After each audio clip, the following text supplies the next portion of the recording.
জল্পনার অবসান ঘটিয়ে ২৩ তারিখ দিল্লির ফরেন করেসপন্ডেন্স ক্লাবের মত বিনিময় সভায় ঘর উপচে পড়া সাংবাদিকদের সামনে যে মত বিনিময় সভা, সেখানে বাংলাদেশের সাবেক প্রধানমন্ত্রী এবং আওয়ামী লীগ সভানেত্রী শেখ হাসিনা অডিও বার্তা নিয়ে উপস্থিত হয়েছিলেন।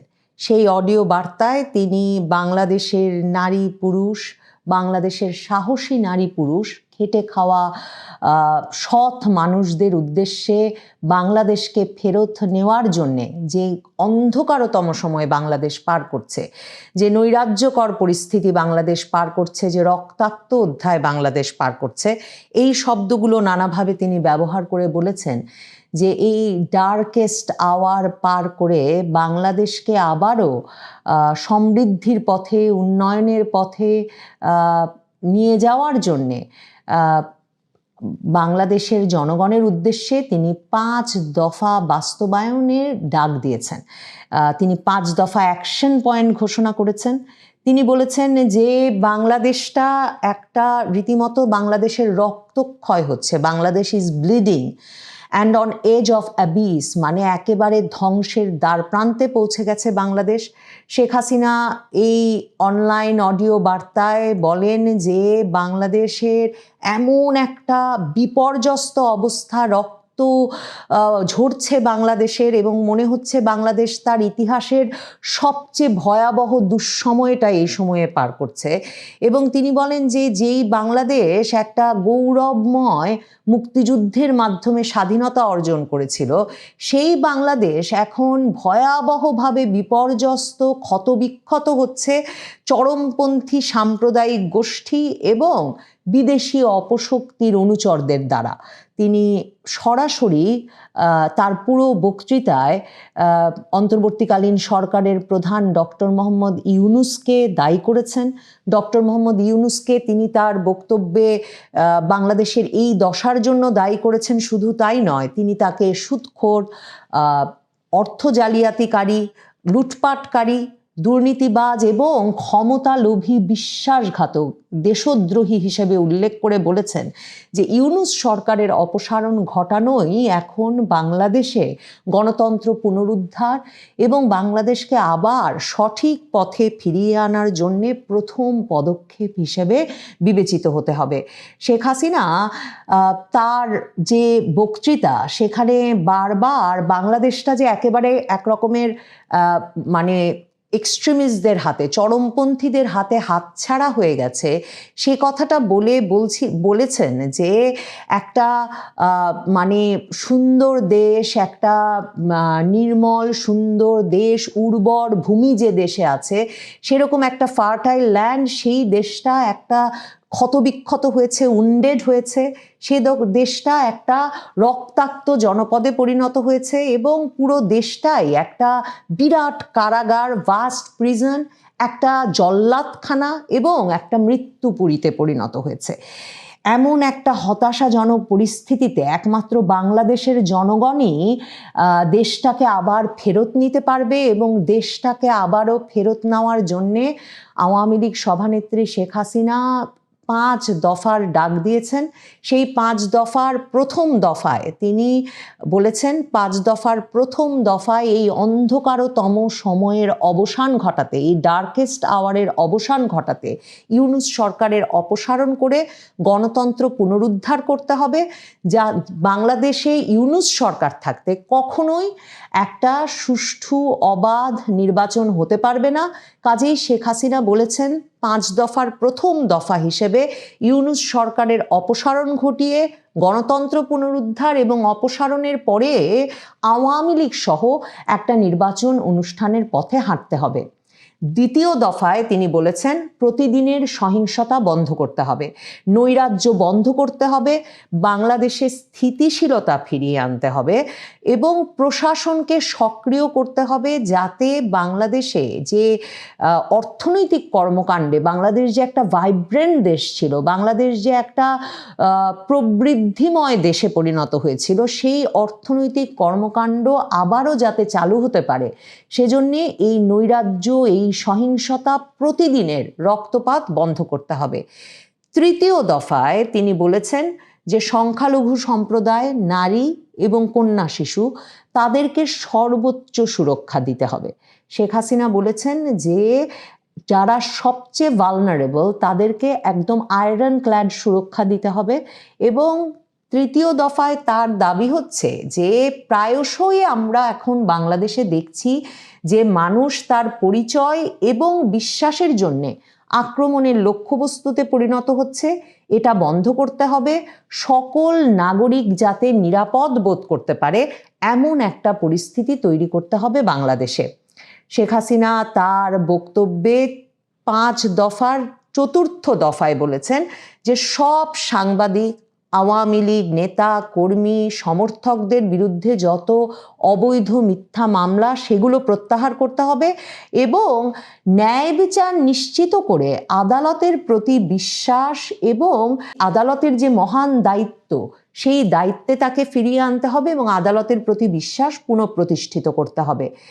5ম দফায়, 5 দফার সর্বশেষ দফায় তিনি বলেছেন জাতিসংঘকে আনুষ্ঠানিকভাবে অনুরোধ করতে হবে গত বছরের অর্থাৎ 2024-এর ঘটনার পুনঃ তদন্ত করতে, নিরপেক্ষ তদন্ত করতে।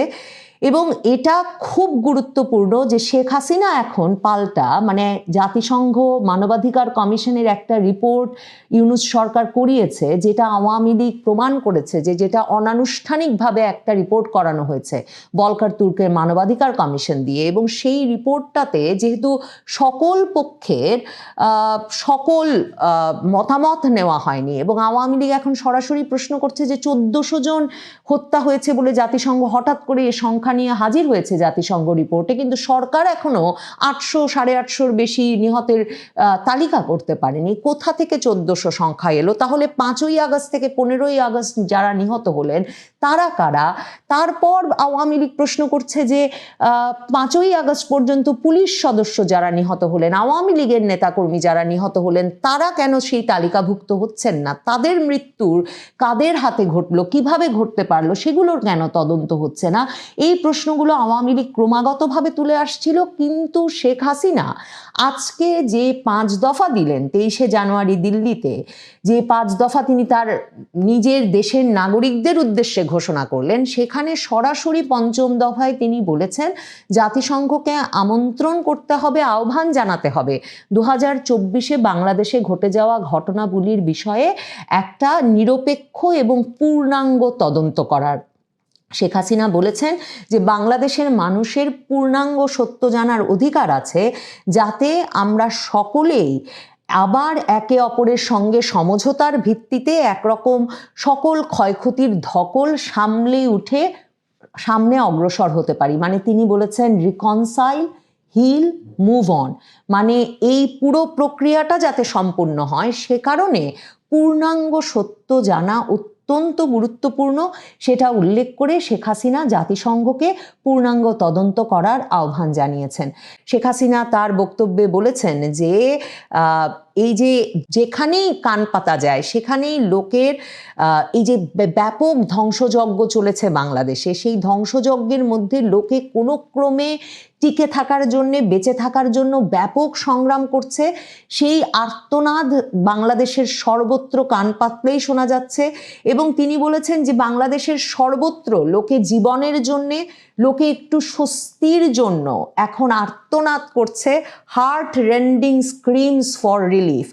এবং শেখ হাসিনা এই তার দিল্লির এই বক্তব্যে, যেই বক্তব্যটা এই কারণে ব্যাপক জল্পনার সৃষ্টি করেছিল যে শেখ হাসিনা কি সত্যি সংযুক্ত হবেন কিনা, কারণ কোনো জনপরিসরে তার নেতাকর্মী সমর্থকদের উদ্দেশ্যে যুক্ত হয়ে কোনো অনলাইন প্ল্যাটফর্মে যুক্ত হয়ে তাদের সঙ্গে কথোপকথন নয়, কিন্তু একটা আনুষ্ঠানিক পরিবেশে একটা পরিকল্পিত অনুষ্ঠানে অতিথি হিসেবে উপস্থিত হয়ে বক্তৃতা দেওয়ার বিষয়টি শেখ হাসিনা প্রথমবারের মতো করলেন। 5ই আগস্টের পর শেখ হাসিনা এই প্রথম জনপরিসরে হাজির হলেন। এটাও অডিও বার্তায় হাজির হয়েছেন, কারণ জানাই যাচ্ছিল যে কিছুতেই তার নিরাপত্তা নিরাপত্তার দায়িত্বে যারা নিয়োজিত তারা কিছুতেই ভিডিও বার্তাকে যথেষ্ট নিরাপদ মনে করছিলেন না। তারা বলছিলেন যে ভিডিও বার্তা থেকে তিনি যদি ভিডিওতে আসেন সেখান থেকে যে কোনোভাবে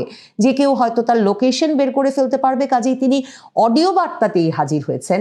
কিন্তু এই যে জনপরিসরে অডিও বার্তা দিয়ে সংবাদ মাধ্যমের সামনে ঘর ভর্তি সাংবাদিক সেখানে উপস্থিত ছিল, এবং দিল্লির ফরেন করেসপন্ডেন্স ক্লাব যেহেতু এটা আয়োজন করেছে, সেখানে ভারতীয় এবং অভারতীয় সাংবাদিক, ভারতের বাইরের সাংবাদিকরা, ভারতে যারা ফরেন করেসপন্ডেন্স তারা উপস্থিত ছিলেন, বিভিন্ন সংবাদ মাধ্যমের শীর্ষস্থানীয় গণমাধ্যমের সাংবাদিকরা উপস্থিত ছিলেন। এই যে ঘর ভর্তি সংবাদ মাধ্যমের সামনে উপস্থিত হয়ে তিনি 5 দফার ঘোষণা দিলেন, শুধু তাই নয়, তিনি তার জনগণের উদ্দেশ্যে অর্থাৎ বাংলাদেশের জনগণের উদ্দেশ্যে এমন একটা সময়ে তার বক্তব্য পৌঁছে দেওয়ার ব্যবস্থা করলেন বা পৌঁছে দিতে বেরিয়ে এলেন মানে এক রকমের জনপরিসরে, যখন বাংলাদেশের সংবাদ মাধ্যমে তার কোনো বক্তব্য বিবৃতির খবর প্রচারের বা তার সম্পর্কে কোনো খবর প্রচারের মানে তিনি যে খবর পৌঁছতে চান তার জনগণের কাছে সেটার কোনো অনুমোদন নাই। ভারতের শীর্ষস্থানীয় গণমাধ্যম পৃথিবীর বিভিন্ন শীর্ষস্থানীয় গণমাধ্যমের মাধ্যমে জনগণের কাছে পৌঁছানোর একটা তরিকা হিসেবে, একটা উপায় হিসেবে শেখ হাসিনা যে এখন জনপরিসরে হাজির হওয়া শুরু করবেন তার একটা বার্তা পাওয়া গেল দিল্লিতে তার এই অনুষ্ঠানে উপস্থিত হওয়ার মাধ্যমে। শেখ হাসিনা সেখানে বারবারই ইউনূসকে বাংলাদেশের বর্তমান পরিস্থিতির জন্য দায়ী করে ইউনূস সরকারের অবসান, বাংলাদেশকে চরমপন্থী গোষ্ঠীর হাত থেকে আবার রিক্লেম ব্যাক করার কথা, আবার ছিনিয়ে নেওয়ার, আবার বাংলাদেশের চরমপন্থী গোষ্ঠীর হাত থেকে উদ্ধার করার জন্য দেশবাসীকে উদ্বুদ্ধ করেছেন। তিনি বলেছেন সুনির্দিষ্টভাবে ফরেন করেসপন্ডেন্স ক্লাবের এই অনুষ্ঠানে যে বাংলাদেশের জনগণের উদ্দেশ্যে তিনি বলেছেন যে বাংলাদেশের সাহসী জনগণ, বাংলাদেশের সাহসী নারী পুরুষ, আপনাদের সাথে আন্তর্জাতিক সম্প্রদায় আছে। শেখ হাসিনা বিশ্বাস করেন যে বাংলাদেশকে চরমপন্থী গোষ্ঠীর হাত থেকে আবার উদ্ধার করতে বাংলাদেশের জনগণ যদি ঐক্যবদ্ধভাবে আবারও এই 5 দফা বাস্তবায়নে এগিয়ে আসে এবং ঐক্যবদ্ধ হয়, দৃঢ় প্রতিজ্ঞ হয়, তাহলে তারা পাশে আন্তর্জাতিক সম্প্রদায়কে পাবে। শেখ হাসিনা ইউনূসকে, মোহাম্মদ ইউনূসকে মার্ডারাস ফ্যাসিস্ট ইউনূস, খুনে ফ্যাসিস্ট ইউনূস হিসেবে উল্লেখ করে তাকে আগেই বললাম যে তাকে এক রকমের ক্ষমতা লোভী দেশদ্রোহী হিসেবে অভিহিত করে তিনি বলেছেন যে যিনি কিনা পুরোপুরি বাংলাদেশের যে সোল, বাংলাদেশের যে আত্মা, সেই আত্মাটাকে তিনি এক রকমের ক্ষতবিক্ষত করে দিয়েছেন, এবং এই ইউনূস বাংলাদেশকে একটা পুরোপুরি একটা রুক্ষ শুষ্ক মানে দেশে পরিণত করেছেন, যার হাত থেকে বাংলাদেশকে উদ্ধার করতেই হবে। শেখ হাসিনা এই প্রথম দেশবাসীর উদ্দেশ্যে 5 দফার ডাক দিলেন, অ্যাকশন পয়েন্ট ঘোষণা করলেন। সম্ভবত শেখ হাসিনা, আওয়ামী লীগ বাংলাদেশের বাইরে থেকেই বাংলাদেশের জনগণকে উদ্বুদ্ধ করার, আন্দোলনের ডাক দেওয়ার এই প্রক্রিয়া 23শে জানুয়ারি 2026 থেকে শুরু করলেন। কারণ শেখ হাসিনা বলছেন তিনি মনে করেন বাংলাদেশের জনগণ অপেক্ষা করছে দেশকে ফিরিয়ে নেওয়ার।